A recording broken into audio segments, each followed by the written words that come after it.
Zdravím vás! Dnes sa spolu vydáme na jednu fascinujúcu cestu. Začneme v prostredí, ktoré je nám všetkým dobre známe, v lese. A odtiaľ vystúpime až k drsným horským štítom. Budeme pátrať po tom, ako vlastne funguje život v týchto zdanlivo úplne odlišných svetoch. A čo je dôležité, pozrieme sa aj na tie neviditeľné pravidlá, ktoré ich v skutočnosti spájajú. Tak sa poďme na to pozrieť. Čo vlastne robí les? No, lesom. Jasné, prvé, čo nám napadne, sú stromy. Ale to je len začiatok, pretože ak sa pozrieme len o kúsok bližšie, povedzme pod kôru, pod opadané lístie alebo hore do korún, tak tam objavíme jeden neuveriteľne zložitý a dokonale prepojený svet. Presne o tomto hovorím. Les? To nie je len nejaká náhodná zbierka stromov a rastlín. Vôbec nie. Je to kompletný, živý a fungujúci systém. Systém, kde každý jeden organizmus, ale aj každá neživá zložka má svoje presne dané miesto a svoju dôležitú úlohu. A tu sa dostávame ku kľúčovému pojmu pre dnešok – ekosystém. Predstavte si to ako takú obrovskú, zložitú sieť. V nej sú všetky živé organizmy, a myslím tým naozaj všetko od mikroskopických baktérií až po veľké jelene, neoddeliteľne prepojené s tými neživými zložkami. Čiže so slnkom, vodou, pôdou, vzduchom. Jednoducho všetko so všetkým súvisí a všetko od seba závisí. No a len pre úplnosť, aby sme si to ujasnili, samozrejme existujú aj umelé ekosystémy, také, ktoré vytvoril a silno ovplyvňuje človek. Vieme si predstaviť pole, sad alebo mestský park. My sa ale dnes zameriame čisto na tie prírodné, kde vládnu len a len zákony prírody. Dobre, poďme teraz na les pozrieť z trochu iného uhla. Skúsme si ho predstaviť, ja neviem, ako taký obrovský prírodný mrakodrap. Áno, presne tak. Mrakodrap s niekoľkými poschodiami alebo odborne etážami. A čo je na tom najlepšie? Na každom jednom z týchto poschodí to žije úplne iným, špecifickým životom. No a toto sú oni, jednotlivé poschodia nášho lesného mrakodrapu.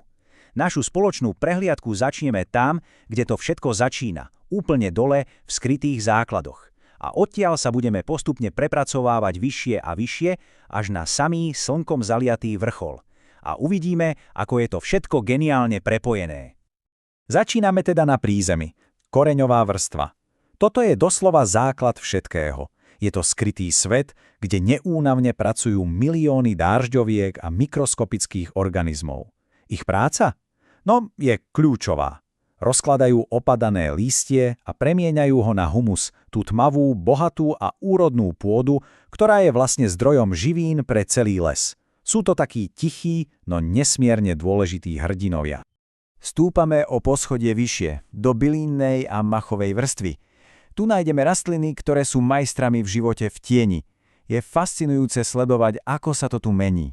Skoro na jar, kým sú stromy ešte holé, využijú svoju chvíľku slávy snežienky a iné jarné kvety. No a neskôr, keď sa les zatieni, preberú štafetu papradie a machy. A machy, tie sú ako prírodné šponžie. Dokonale zadržiavajú vodu a udržiavajú tak celý les príjemne vlhký. Sme zhruba v polovici nášho mrakodrapu. Vítajte v kerovej vrstve. Je to taká hustá, zamotaná spleť rôznych kríkov. Predstavte si liesky, bazy, šípky. Toto miesto je absolútne ideálne ako úkryt, ale aj ako lovisko pre nespočetné množstvo pavúkov a hmyzu. A samozrejme netreba zabúdať na plody. Pre mnohé zvieratá je to vlastne prestretý stôl plný potravy. A sme na vrchole. Vítajte v korunách stromov, v stromovej vrstve. Toto je bez preháňania solárna elektráreň celého lesa. Práve tu listy zachytávajú maximum slnečnej energie. Zároveň je to ale aj neskutočne rušné miesto. Všade okolo počuť spev vtákov, drozdy si tu stavajú hniezda a ďatle usilovne klopú do kmeňov pri hľadaní potravy. Je to proste pulzujúci život. Áno, a práve tu hore, v každom jednom zelenom liste, prebieha ten asi najdôležitejší proces na planéte – fotosyntéza. Je to vlastne motor, ktorý poháňa celý tento ekosystém. Rastliny dokážu niečo úžasné. Zobrať slnečné svetlo, vodu a oxid uhličitý a premeniť to na energiu vo forme cukrov. A ako bonus, ako vedlejší produkt uvoľňujú do vzduchu kyslík, ktorý všetci potrebujeme. Dobre, takže rastliny vyrobili energiu. Ale čo sa s ňou deje ďalej? Zostane len v nich? Vôbec nie. Táto energia začne putovať. Presúva sa ďalej z jedného organizmu na druhý v takej pomyselnej línii. A presne tomuto toku energie hovoríme potravový reťazec. Pozrime sa na jeden úplne konkrétny príklad z lesa, ktorý to skvele ilustruje. Takže, na začiatku máme list duba. Ten vďaka fotosyntéze vyrobil energiu zo slnka. Je to producent. Potom príde larva chrústa a ten list zje. Energia sa presunula do nej. Larva je primárny konzument. Lenže potom priletí ďateľ a túto larvu zje. A hop, energia putuje ďalej. No a na samom vrchole tohto reťazca môže byť napríklad jastrab, ktorý uloví ďatla. Vidíte? Je to jasný, logický tok energie, krok za krokom. Tento lesný systém je absolútne fascinujúci. Však? Ale existujú miesta, kde sa končí. Miesta, kde príroda nastaví tak drsné podmienky, že vysoké stromy už jednoducho nedokážu prežiť. Takže poďme opustiť les a presuňme sa oveľa vyššie. A sme tu. Vitajte v alpínskom pásme, vo vysokohorskom prostredí. Toto je úplne iný svet. Tu vládne ostrý vietor, dlhé a mrazivé zimy a len veľmi krátke letá. Ak tu chce niečo prežiť, nestačí byť len silný. Život tu musí byť neuveriteľne odolný a extrémne špecializovaný. Ako sa s týmto vyrovnali rastliny? Je to geniálne. Pozrite sa, ako rastú. Pekne nízko pri zemi, často v takých hustých, kompaktných vankúšikoch. A to nie je náhoda. Tento tvar má svoj zmysel. Lepšie odoláva neustálemu vetru a hlavne si pod sebou dokáže udržať cenné teplo a vlhkosť. No a dokonalým príkladom sú napríklad lomý kameň alebo ten náš ikonický plesnivec. A presne na tej pomyselnej hranici, kde končí súvislý les a začínajú holé skaly, tam nájdeme posledných drevnatých bojovníkov. Je to kosodrevina, ktorej ohybné konáre sa dokážu skloniť pod ťarchou snehu a neuveriteľne odolná borovica limbová. Toto sú skutoční majstri v prežití v extrémnych podmienkach. No dobre, a čo živočíchy? Samozrejme, aj tie si museli vyvinúť vlastnú sadu nástrojov na prežitie. Každý má svoje stratégie. Niektoré stavili na extrémne hustú srsť, ktorá ich izoluje od mrazu. Iné si dokážu vytvoriť obrovské tukové zásoby na zimu a ďalšie majú úplne špecifické správanie. Ale všetko to smeruje k jednému, spoločnému cieľu – jednoducho prežiť. A tu máme krásne porovnanie dvoch ikon našich hôr. Na jednej strane Kamzík, absolútne dokonalý lezec s kopytami prispôsobenými na pohyb po strmých skalách. Je to taký aktívny bojovník.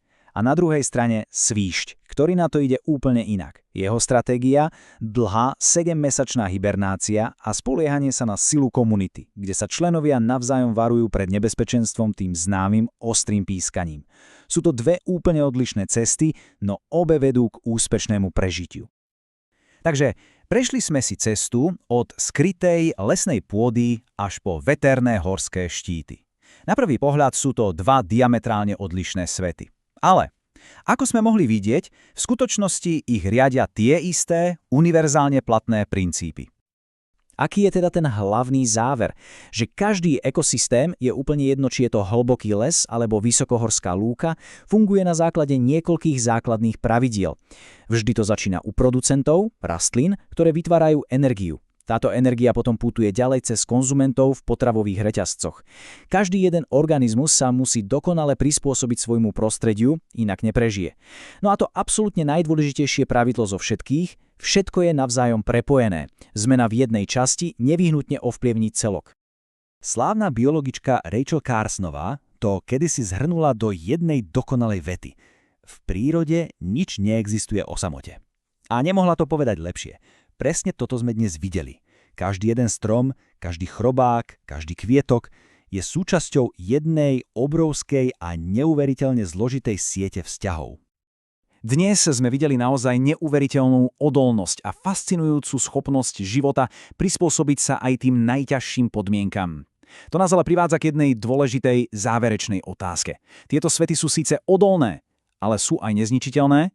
Kde je hranica tejto odolnosti? A možno tá ešte dôležitejšia otázka, akú úlohu v tom celom hráme my, ľudia? Toto je myšlienka, ktorú by som chcel, aby sme si z dnešného výletu do prírody odniesli.